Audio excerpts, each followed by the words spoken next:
নিজ কঠীয়াতলীত ঈদ উদযাপন।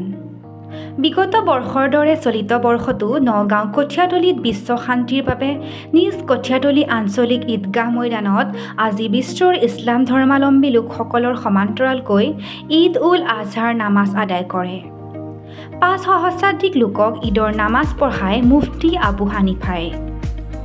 উল্লেখ্য যে বহুদিনৰ পৰা নিজ কঠীয়াতলীত ঈদৰ নামাজ আদায় কৰাৰ সময়ত অঞ্চলটোৰ অন্য জনগোষ্ঠীৰ হিন্দু লোকো উপস্থিত থাকি হিন্দু ইছলামৰ সমন্বয় ৰক্ষা কৰি আহিছে। ঈদ উদযাপন কমিটিৰ সভাপতি খলিলুৰ ৰহমান আৰু সম্পাদক জাহেদ আলীয়ে উপস্থিত থকা হিন্দু আৰু ইছলাম লোকসকলক আজি ঈদ উল আজহাৰ নামাজস্থলীত উপস্থিত থকাৰ বাবে শুভেচ্ছা জনায়। আমি আজি নিজ কঠীয়াতলী আঞ্চলিক ঈদগাহ কমিটিয়ে আজি ঈদুল আজহাৰ নামাজ আৰু উৎসৱ আমি ইয়াত উদযাপন কৰিছোঁ। আৰু এই উৎসৱ আৰু নামাজ উদযাপন কৰিবৰ কাৰণে আমাৰ হিন্দু মুছলমান বিভিন্ন জনগোষ্ঠীয়ে মিলি আমাৰ এটা কমিটি আছে আৰু এই কমিটিয়ে আমি সম্পূৰ্ণ সহযোগ কৰোঁ এই উদযাপনত।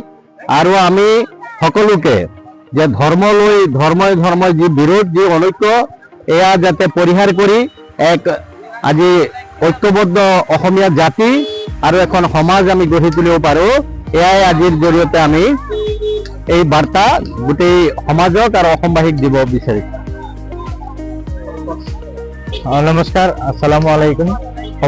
অসমবাসীলৈ আজিৰ এই মিডিয়াৰ জৰিয়তে মই আন্তৰিক ঈদৰ শুভেচ্ছা জ্ঞাপন কৰিলোঁ।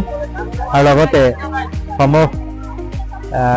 আমাৰ পৰিচালনা সমিতি তথা আমাৰ যিটো ইতিমধ্যে আমাৰ ছাৰে কৈছে যে ইয়াত আমাৰ বিভিন্ন জনগোষ্ঠীয় মানুহ বা জাতি জনজাতিৰ এটা সমিতি আছে, সকলোৱে মিলি আমি আজি ইয়াত আহি উপস্থিত হৈছিলোঁ আৰু ঈদ পালন কৰিলোঁ।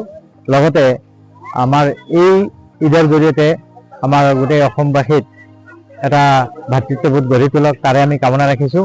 আৰু সকলোলৈ ইয়াত আহি আমাক সহযোগ কৰাৰ কাৰণে আমাৰ ঈদগাহ সমিতিৰ তৰফৰ পৰা আন্তৰিক অভিনন্দন জ্ঞাপন কৰিছোঁ।